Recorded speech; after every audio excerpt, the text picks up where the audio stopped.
And here's a solution for that. So I think that roofers have the opportunity, if they look at this objectively, they can say, okay, this is grounded in reasonable, practical. Do you think that Fortified is struggling with its positioning in the roofing industry? An alternative are acrylic tapes. They meet AMA 711 level 3, and the level 3 is really critically important. This is why the details matter. This is why we go through such intense effort to really find the best solution. I'm reading from the comments that I received from roofers, and one of them is that what long-term field evidence shows these tapes, membranes and adhesives still perform after years of heat and exposure? Like, what is the industry evidence of this? Again, no tape on the deck, no adhesive products are required in either one of those applications. We have tested all of them, and they all deliver the same kind of water intrusion reduction. Over 90% of the water is kept out of the building. Let's say I am in Florida, and one thing that I hear a lot is we have strong code compliance here, so we don't need Fortified. So if I am following codes and if I am doing everything with standards, do I still need Fortified? Risk has a price. So if you are in a vulnerable area where you have wind or wind-driven rain or hail, that risk gets factored into how much your insurance costs and how many insurers may be willing to insure a particular home. I mean, this year alone, there's over $168 million available to homeowners to pay the upgrade cost from a standard roof to a fortified roof. They are not a common thing that you replace. They aren't done every year. They're done usually on much longer span. So if you don't do it this time when you are re-roofing, you may not have an opportunity to do it for 10 or 15 or more years. And that's a long time to be saddled with a short-sighted decision. Fortified is not going to stop a tree from flying and hitting my roof. That's not going to happen. So why would I invest in that? Welcome to the Roofing Millionaires podcast. Today, I sit down again with Fred Malik from Fortified, but this time I bring him the objections roofers raised after our last conversation. I ask him whether Fortified is being oversold, why it matters outside hurricane zones, whether sealed roof decks hold up over time, and what homeowners are really paying for when local building codes are already strong. We also discuss insurance incentives, grant programs, future roof replacements, and whether there is ever a homeowner who should not invest in Fortified. Subscribe to our YouTube channel, and if you are listening on Apple Podcasts, leave us a 5-star review. Let's dive in.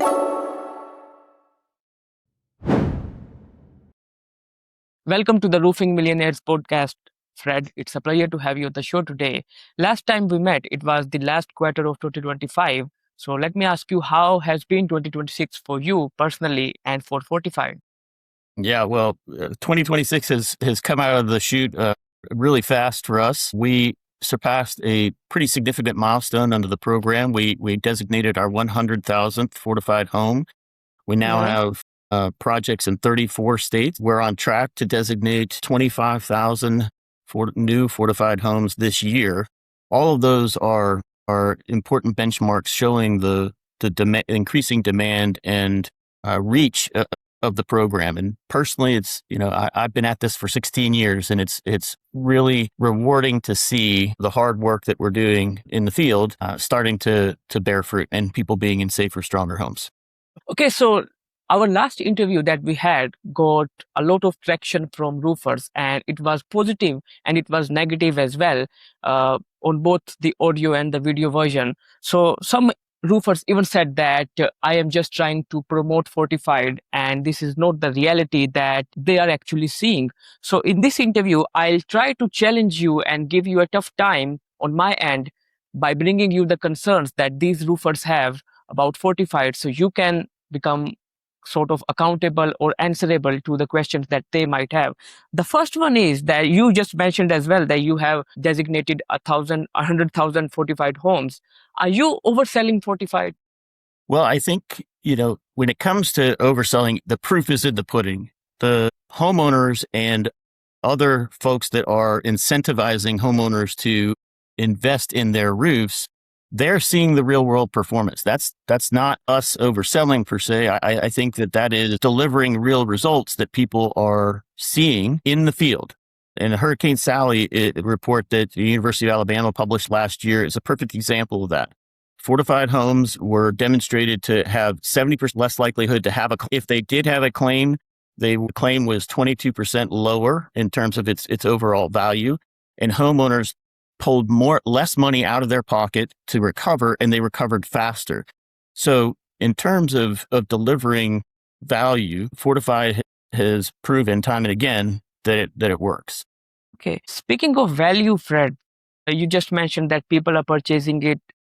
Of course they are, but at the same time, you know as well that roofers are quite skeptical about this as well. In fact, I made a post on Facebook about how valuable Fortified is, or how much value do you see in Fortified. And 80% of the comments that I received on that post were that this is just another certification layer that is being put on a roofer without having any real value for the homeowner. So how can you justify the value on the contractor's end?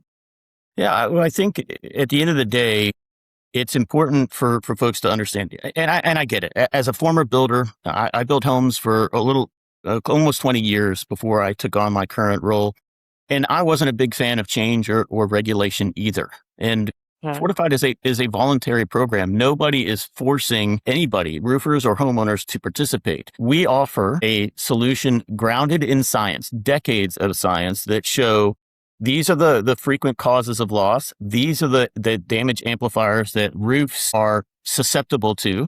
And here's a solution for that. So I think that roofers have the opportunity, if they look at this objectively, they can say, okay, this is grounded in reasonable and practical scientific and research-based principles. The documentation that is required simply verifies that they installed the roof the way it was intended to be installed. So they follow the manufacturer's instructions, they follow the Fortified requirements, pictures were taken, other documentation was collected, and then a trusted third-party objective observer. Fortified does not have a contract with the homeowner. We don't have a contract with the roofer. We don't have a contract with the evaluator. All we do is look at the documentation that's been submitted, confirm for the homeowner and any other stakeholder that the standards were followed and properly executed. And I think it's a really good opportunity actually for roofers to be able to set themselves apart, because if the claim is that every roofer roofs this way and they're all roofing to the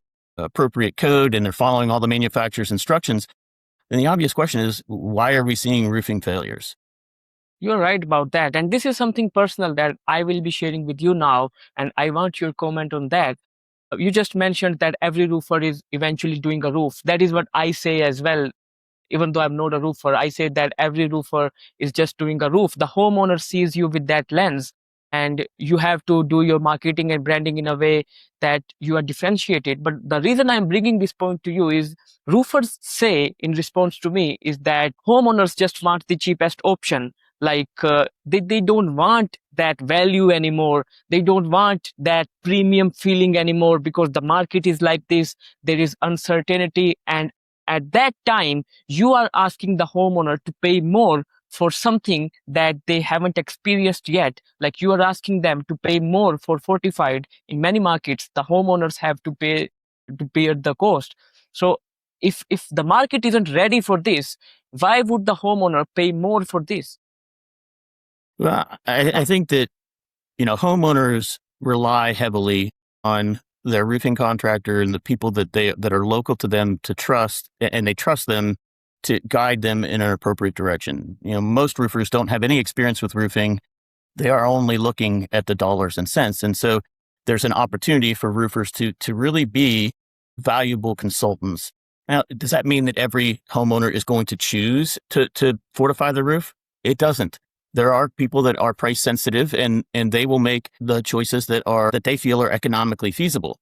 However, I think that having 100,000 homeowners who have chosen to follow the science and believe and trust in the science and working with roofers who are competent at installing a high performing roof, they aren't regretting paying for that durability. What they ultimately can regret or do regret is if they forego it, if they choose not to invest in their roof a little bit more upfront, paying for those avoidable repairs down the road. Okay. Are you focusing too much, like your primary focus is Hurricane Sally? You talk about it a lot, but if we are not in a coastal area, if like we are in North Texas, we don't have hurricanes that much. We have storms. So, what argument do you represent or do you present to the contractors who are in those areas that how they should be justifying the need of fortified to a homeowner? Well, we talk about Hurricane Sally because it is an objective proof point for sure. It is, it is a research project that was undertaken by the University of Alabama at the direction, excuse me, of the Department of Insurance. And there were clear verification and validation of the results. But those results are not unique. We've seen this. We've seen similar performance in Louisiana. We've seen similar performance in North Carolina. And I think one of the things that I would offer up to the viewers is the principles of wind and how wind interacts with buildings do not care about whether it's a hurricane, a straight line wind event, a derecho, a severe convective storm. Any of those wind principles are the same in how they act on the building. Now, yes, for tornadoes, there are rotational issues that can come into play, and there are intensity issues that can come into play, so that there's some variability. However, the way the wind interacts with the building is pretty consistent. And so if we're looking at what are the potential causes of loss, the progression of damage, regardless of where we're talking about, whether it's inland communities like Dallas, Fort Worth, or Tulsa, Oklahoma, or up in Louisville, Kentucky, where we have active fortified roofs being installed, the progression of damage it clearly plays out. There's weakness and vulnerability in the way the roof deck is nailed if it's not nailed properly. There's weakness and vulnerability if the roof deck is not sealed, because the primary cover, whether that's shingles or metal or tile, the primary cover, if it experiences damage or loss, then that exposes the deck to the wind and the water. And then, of course, we have hail. And IBHS is a leader in the world in understanding how hail works.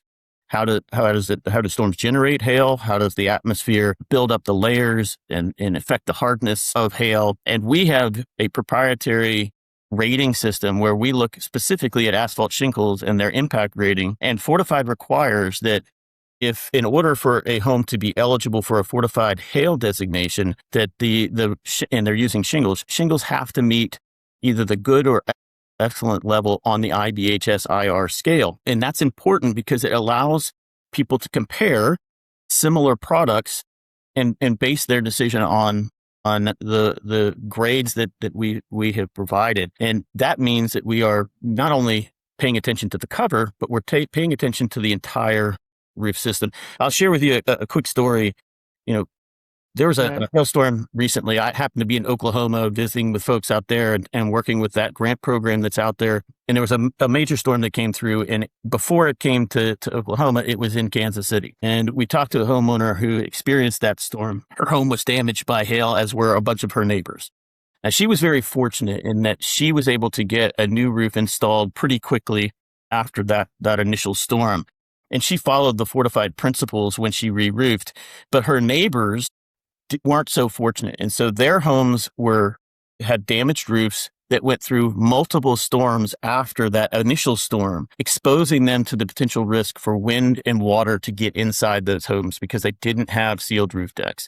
And so, what we are looking for to accomplish under Fortified is we are trying to minimize the follow-on damage, what we call damage amplifiers. We're not going to eliminate all roof covering failures. That's not going to happen. But we can make the residual effects more manageable for homeowners. Okay. Speaking of the technicalities, Fred, you just mentioned that you need to have a sealed roof deck, and what that means is that there will be plywood or OSB sealed so that water does not pour into the attic. And I understand that. But the thing is that how long does that sealed deck protection actually last under heat or moisture? Because I remember someone saying me that Fortified asks you to use materials or tapes or things that get damaged under heat, and that itself can become a problem later on. So, well, that's interesting. And I would encourage folks to actually read the standard. So There are, under the Fortified program, there are multiple ways that a sealed roof deck can be achieved. One of the ways happens to be using a tape and mechanically fastened underlayment. Now, the tapes that are allowed to be used on the roof are specifically designed to be in those high heat environments. So those are things that either meet ASTM D1970, that those are roofing related products. We're not talking about wall flashing. We're not talking about window tape that you take from a vertical wall system and you place it up on the roof. That's not what's allowed. These are tapes that are designed to be in that high heat, hostile environment. An alternative are acrylic tapes. They meet AMA 711 level 3. And the level 3 is really critically important. This is why the details matter. This is why we go through such intense effort to really find the best solution. 711 level 3 tapes are, again, designed specifically to be in those high heat environments. And the roof is a very hostile environment. Now, even if you were looking at it as a roofing contractor and you were saying, you know what, I just don't feel comfortable putting an adhesive product on the roof, tape or a fully adhered membrane, Fortified also allows 2 plies of qualified 30-pound felt, and no tape is required on the deck at all. So you can install 2 plies of 30 mechanically fastened, and the fastening schedule is super important in that system. Or you can use 2 plies of a qualified synthetic underlayment. Again, no tape on the deck, no adhesive products are required in either one of those applications. We have tested all of them, and they all deliver the same kind of water intrusion reduction. Over 90% of the water is kept out of the building. Okay. And I'm assuming that since you are saying that you have proofs and the studies that University of Alabama did, do you have proofs for these things as well, for these tapes lasting in heats and for all these things? Because what I get here, like I'm reading from the comments that I received from roofers, and one of them is that what long-term field evidence shows these tapes, membranes, and adhesives still perform after years of heat and exposure? Like, what is the industry evidence of this?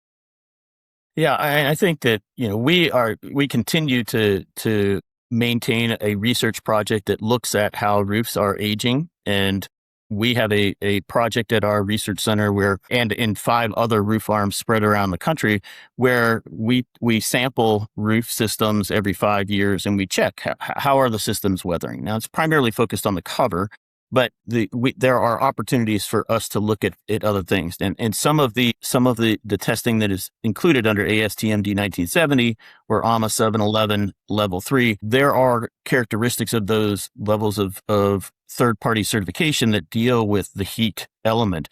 I think that, it's important to remember that not only is product selection important, also installation is important. So whether a product performs over a long term really depends on, how well is that deck prepared? Has it been swept clean? Is the product installed under the right conditions, meaning at the appropriate temperatures? And is it for a product, say like the zip system roof tape, right? That the manufacturer requires those products to be rolled so that the pressure activates the adhesive. Now, these again are all important practical installation steps that Fortified endeavors to confirm are being followed by the roof contractor when they're choosing one of these systems or installing one of these systems. Now, there is certainly the opportunity that we will learn more about the long-term performance. But I can tell you again, as we look at these research studies that are happening on actual Fortified performance, we are not seeing evidence of sealed roof deck failures over roofs that are 10 years old or older. Now, the sample size is relatively small. I got to be candid about that because the Fortified program is only 16 years old, and the majority of our roofs are 10 years old or less. But having said that, what those older roofs that are included in our inventory have shown us is that the sealed roof deck system outlasts the roof cover. Okay, I get that. And I'm going to come back to the next replacement cycle that the homeowner have to face once they get a fortified roof, because you said that most of the roofs are just 10 years old. But before that, you mentioned something that there are 2 things here: product selection and product installation. Let's say I am in Florida, and one thing that I hear a lot is we have strong code compliance here, so we don't need fortified. So if I am following codes and if I am doing everything with standards, do I still need fortified? So I think you touched on a couple of things there. So let's take the last part first.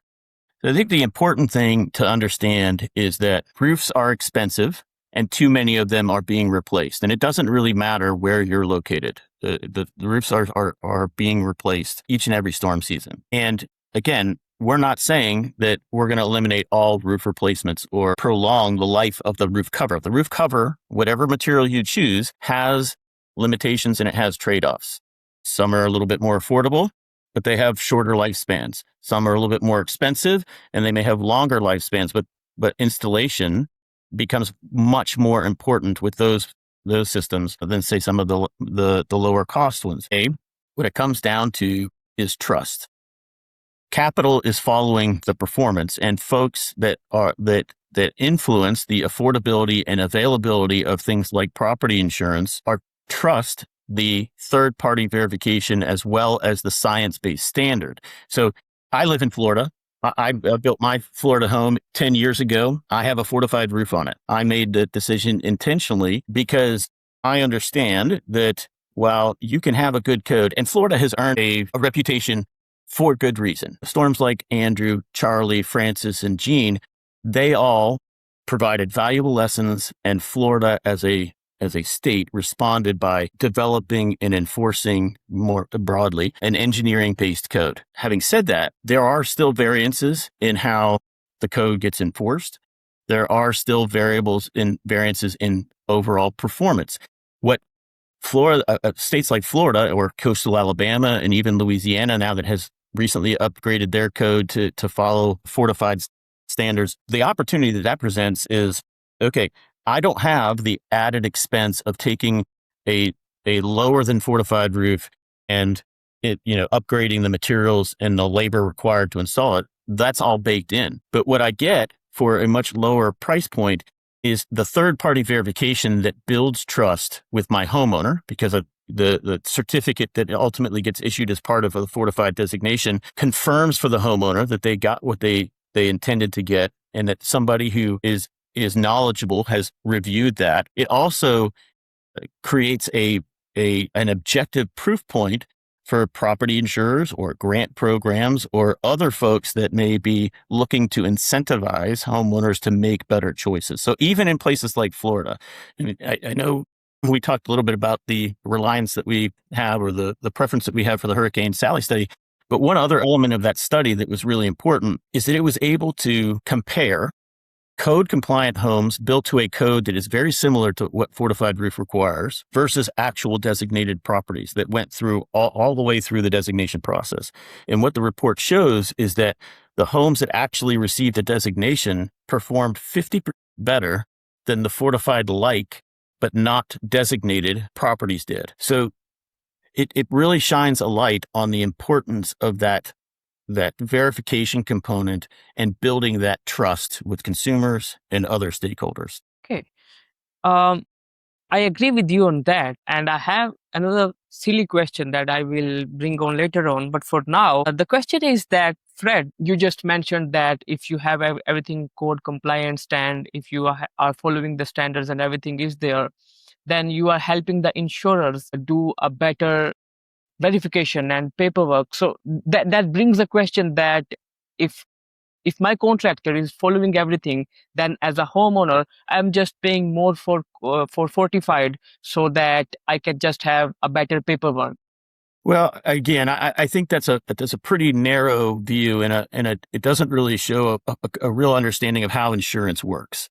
So insurance is a contract in a way of diversifying or delegating risk to somebody else. And it's a contract between a homeowner and insurer. And risk has a price. So if you are in a vulnerable area where you have wind or wind-driven rain or hail, that risk gets factored into how much your insurance costs and how many insurers may be willing to insure a particular home. And then there's a variety of other things that go into determining the price of insurance beyond just the house itself. But at the end of the day, it is important to be able to show in an objective and an accepted way when you have made important investments in your home so that you can be rewarded for that. And so in improving the ability to communicate effectively with property insurers in particular, in this case, to communicate effectively that these are the things that I've done to improve the performance of my roof, that has the opportunity to impact the cost and availability of insurance. And just take, again, Alabama, Mississippi, Louisiana, North Carolina, Oklahoma, all states that have specific insurance incentives for fortified properties. So if a homeowner can demonstrate that they meet the fortified requirements, the admitted carriers are required to provide some financial benefit for that. So that helps to improve the ROI.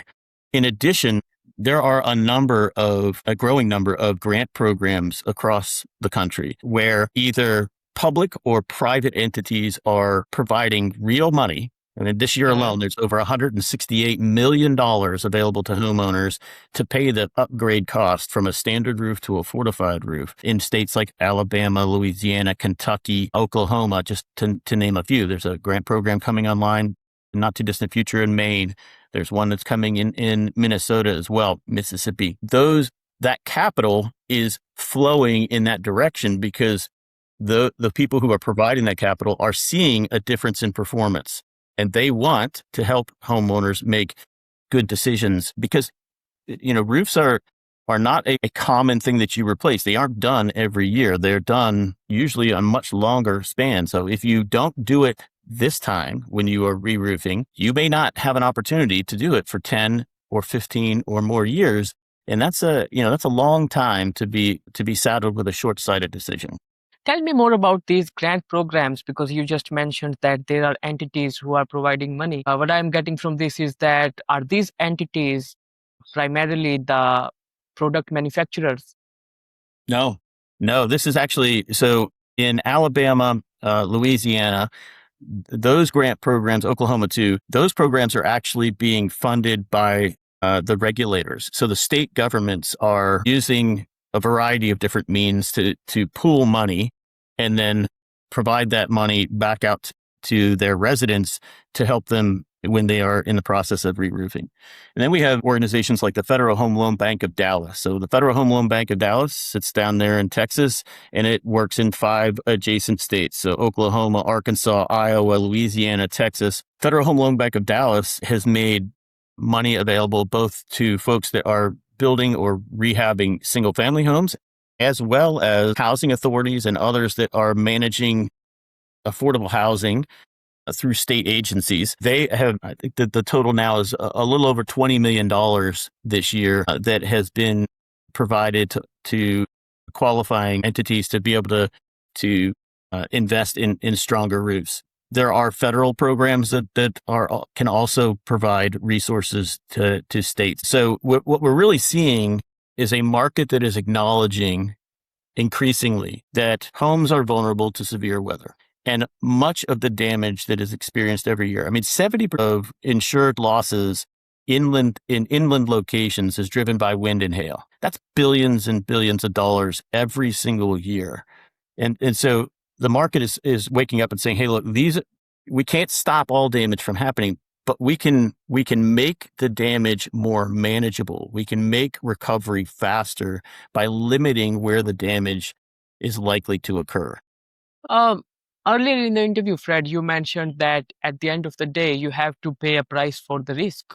If you can bear it, then you don't choose fortified, or you don't just pay more. And you have to trust your contractor or trust the idea that fortified is selling as well. How I look at this is that in a given market, you are trying to sell an idea that is fortified or a solution that is fortified.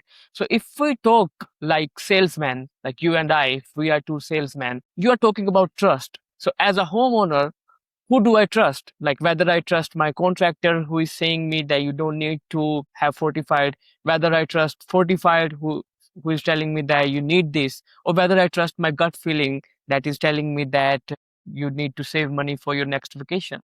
Well, yeah. I think that there are obviously the economics of roofing are challenging. Homeowners have a lot of competing priorities, and generally the majority of homeowners have a finite amount of resources to work with. And I think that, one of the things that we try to do is we try to empower roofing contractors. We offer training and certification for roofing contractors. We try to empower them to be more effective consultants at the table. Are there always going to be contractors who will say, it's not worth it, I don't want to, I don't think you should do that? And can they persuade homeowners? Of course they can. They have a lot of power and control at the kitchen table. And let's not forget, particularly post-cat, that we have this phenomenon of storm chasing roofing companies that come into markets. They exert high pressure sales techniques. They get commitments from homeowners before they even talk to their insurance companies. And they use techniques that really drive the concern and the emotional response of homeowners. And what we want to be able to do is provide really an objective source of information. We conduct world-class research at IBHS. It is funded by property insurers, but we conduct world-class research. And one of the primary things that we look at, in addition to the hazards that we look at wind, hail, wind-driven rain, and wildfire. But what we look at within the context of those natural disasters is, what are the systems of the home that are contributing most to the disruption and financial loss that homeowners are experiencing? And the roof is the leader of the pack. It is the most vulnerable system on a home, and it is the system that ultimately has to be addressed first if you want to have a resilient home. And so when you're talking about going to the kitchen table, what makes you a more persuasive salesman is if you can point to objective and trusted resources like IBHS. We make our research, the majority of our research is open for the public to see on our website at ibhs.org or fortifiedhome.org. We create storm prep guides for severe convective storm season, for hurricane season, thunderstorm season, for severe winter weather. We let that information out there so that homeowners can make informed decisions. But to your point, the roofing contractors have a tremendous amount of power when it comes to those face-to-face interactions. And we want to work with the roofing industry and sound advice to their clients. Their clients are still going to make the decision that they're going to make. And not every one of them is going to make the decision that we'd like to see them make. But at least as a contractor, you have given them the power to choose, and then choose from an informed position. For a moment, Fred, let's just assume that you are not working with Fortified and you are not the national manager and you are just a normal roofing contractor or just a normal human being. Do you think that Fortified is struggling with its positioning in the roofing industry? I think there are practical challenges for sure. I think that as I travel the country and I get the opportunity to go out and talk to roofing contractors, to talk to homeowners, to talk to regulators and other stakeholders, I talk all over the country about Fortified. And it's hard for me to separate myself from the program. I've invested 16 years of my professional career in it. But I'm also not naive enough to think that everybody's just going to accept at face value what we're talking about. I think that the practical challenges are making sure or helping people understand what is their actual risk. What are they vulnerable to? A lot of times there's a misperception that building code, when you use that phrase, building code, it means the same thing everywhere, or that it is the maximum that you need to do to get the maximum performance out of your structure or your roof. And that's simply not the case. Building codes are great. We are strong supporters of building codes. We know the diligence and the work that has to go into setting building codes and enforcing building codes. But at the end of the day, building codes are a consensus standard. You have lots of competing voices and priorities coming together, and you don't always get the most comprehensive result. And so Fortified fills that void by being a voluntary program that people can choose to do a little bit better. I do think that people more quickly connect wind and wind-driven rain risk with coastal communities, but we are just now using the lessons that we've learned on growing Fortified along the coast and pushing inland. There is no question that there's an appetite people are looking at the performance of their roofs over time and having to put new roofs on every 4 or 5 years in the Great Plains or the Midwest. Well, that may sound interesting because people are getting their insurance companies to pay for their roofs at that frequency. It ignores the longer term consequences, which is how long can companies be expected to underwrite risks that constantly don't perform, or at least that they have to adjust their pricing to accommodate the level of risk that they're experiencing. Okay. You just mentioned that you are learning lessons. What are the top lessons that you have learned this year about Fortified and how the improvements should be made? Yeah, I think that, again, I think that the science is excellent. And so I'm not concerned about whether or not we have the right answers to the questions. I think what's important is we have to be able to adapt to meet people where they are. We don't get to choose which roof cover a homeowner is going to choose. Their economic situation, their preferences are going to decide which cover that they choose to work with. So we want to meet them where they are. And that means that we have to tailor the messaging. So I can't talk to somebody in Tulsa, Oklahoma, or Minneapolis, St. Paul, or Louisville. I can't talk to them the way I talk to them in Mobile County or in Wilmington, North Carolina. We need to be able to be flexible and to shape the conversation according to what homeowners will recognize in their own neighborhoods and in their own communities. And the same goes with roofing contractors. I think that we've had a really good alliance over the last 18 months to 2 years with GAF, and we have other manufacturers that we collaborate with and to raise the level of awareness and to educate the roofing community. And the roofing community really is a place that we need to continue to focus. We need to make sure that we are keeping at the front of our mind that roofers have a tremendous amount of power. They have a tremendous amount of influence with their buyers. And we want to continue to try to grow awareness and support amongst the roofing community by keeping focused on what are the most important things to do to change the performance of that roof. There's 100 other things that could be done just for the sake of doing that. It gets you marginal, small, incremental improvements. We purposely don't put those into the standard. We focus on what is driving the loss and how do we stop that? That's why we have such a big focus on nailing the roof deck, sealing the roof deck, locking it in at the edges, choosing the right cover with the right wind ratings, the right hail ratings, because the roof ultimately acts as a system.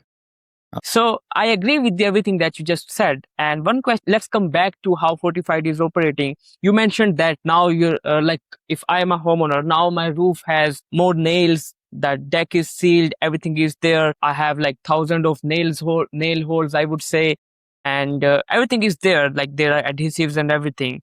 What happens to my roof at the next replacement cycle? Do I need to have it resealed again and follow the entire process again and do everything once again? Yeah, anytime you're re-roofing, Fortified requires that you have to go all the way down to the deck. There's been many examples of roof overs that have failed in the following wind events.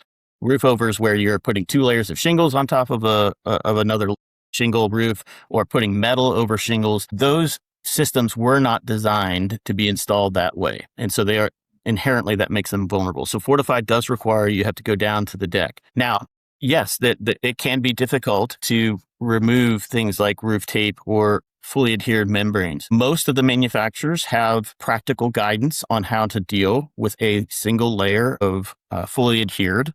Some products can be installed directly over top of that. Fortified allows for roofers to follow manufacturer recommendations based on their product and how their product is designed to function. Remember, we talked about earlier in the episode, Fortified also has a sealed roof deck method that involves 2 plies of either 30-pound felt or 2 plies of qualified synthetic underlayment. So that is always an option as well, to go over top of an existing roof that may have an existing layer that was partially damaged when you go to, especially on a shingle roof, right? When you're scraping that off and you're tearing holes and creating voids in an existing fully adhered membrane, still need to go back over top of that to protect that. that roof.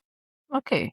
And if we talk about a shingle roof, and let's just take a scenario of a storm heavy market like Texas, and let's say we have a shingle roof there. We have the sealed deck and everything is there, but we do have storms and we do have hails as well. So that will primarily damage the shingle before it damages the deck. So eventually I would need a replacement if my shingles are damaged. Does it serve more IBHS than it is serving the homeowner or the contractor? I mean, uh, Fortified is not a profit center for IBHS. We don't, this is not a service that we sell for profit. IBHS is a nonprofit, and we don't cover our full operating cost with the revenue that we generate. We generate some modest fees to help us maintain our IT infrastructure and to maintain our verification capabilities. But beyond that, Fortified is not a profit center for us. So, we are really outward focused on delivering value and benefit for homeowners and roofing contractors. And, you may remember too, earlier in the episode, we talked a little bit about the roof cover is the external layer for sure. It's the thing that is most exposed all day, every day to wind, UV, hail. We have in the Fortified program, we have guidance on impact resistance for both shingles and other roof cover types. So whether we're talking about metal, tile, or even cutting edge roofing systems like the Tesla solar roof, on metal, tile, and systems like Tesla, we refer to the Class 4 impact rating standard. Within shingles, IBHS has developed a rating system that compares Class 3 and Class 4 shingles and looks at their relative performance against a different set of benchmarks. And we issue a rating of whether it's good or excellent or not. And there's also lower categories of performance. But if you have a good or excellent shingle that has been rated by IBHS, that is what's required for a hail designation. So again, we are trying to help consumers and roofing contractors understand where can you find increases in performance? How do you easily identify those products, and how do you combine them into a successful system? Okay. Another thing that I was looking at your website, and I was asking AI different questions about Fortified, and one thing that I stumbled upon is that there is something called Fortified Commercial as well. I think so that is the thing that you use to handle the commercial buildings and stuff like that. But are you promoting that as well? Indeed, we are. Home has been where we started. We started with the Fortified Home program. We do have a Fortified Commercial program, and we have a Fortified Multifamily program as well. And so, we have those solutions for properties that don't fall inside of the residential construction uses. So anything essentially that comes outside of the IRC, the International Residential Code, would generally move into either our commercial or our multifamily standards. And we have multifamily buildings being built in Louisiana, Texas, Iowa, Arkansas, to name a few. So that is going to be a focus for us going into the tail end of 26 and into 27, is increasing the visibility and awareness of those two programs as well. Okay. Now comes the silly question, and I just have two questions left for you. Let's say I am a homeowner, and if we ignore all the marketing language, the fancy stuff that you tell, or the researches that Fortified has, if I ask you that, like, the only concern that I have, that Fortified is not going to stop a tree from flying and hitting my roof, that's not going to happen. So why would I invest in that? Well, I think it comes down to, let's talk about what the likelihood is of that happening. Now, you can take other steps to minimize the chance that a tree or a limb would fall on your roof, and that is a very real risk. A lot of what we see in tornadoes or hurricanes is tree fall. There are ways to deal with that: trimming branches, keeping trees away from the house, things like that. We've just chosen to focus on the things that are the most likely to occur and the most frequently occurring damage. And that really is going to be wind that damages the roof cover, wind-driven rain that finds a pathway into the house. And that's what's going to ultimately amplify your loss. Again, we're not creating storm-proof structures. We're not creating shelters that will resist any type of consequence of a high wind event. We're just we're eating away at the things that are the most common, and it drive the highest value of losses across the board.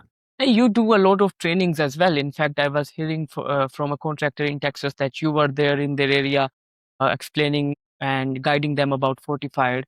Are there any concerns that you frequently face about Fortified from contractors, and you might want to use this platform to answer those for other contractors too?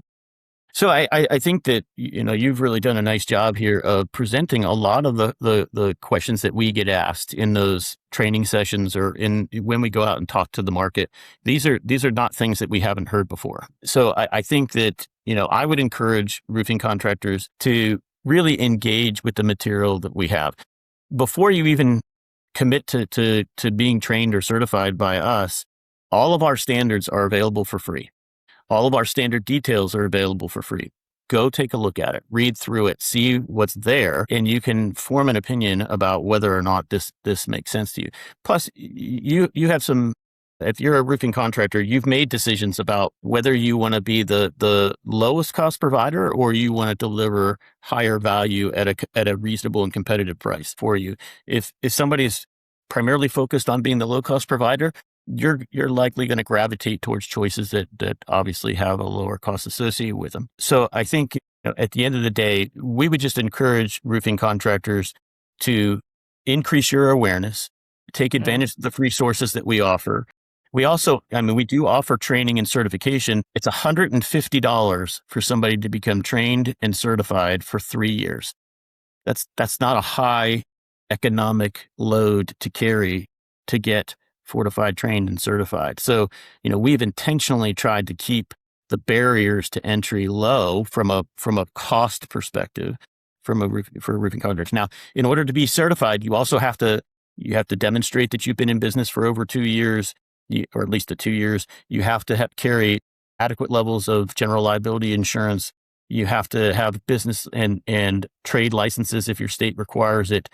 You also have to have an affiliation with a roofing manufacturer. That can be a shingle manufacturer, a metal manufacturer, a tile manufacturer, but you have to have an affiliation showing that you invest in your competence, your ability to understand the roof systems that you install. Those are all prerequisites in addition to taking training that we offer and passing our exam.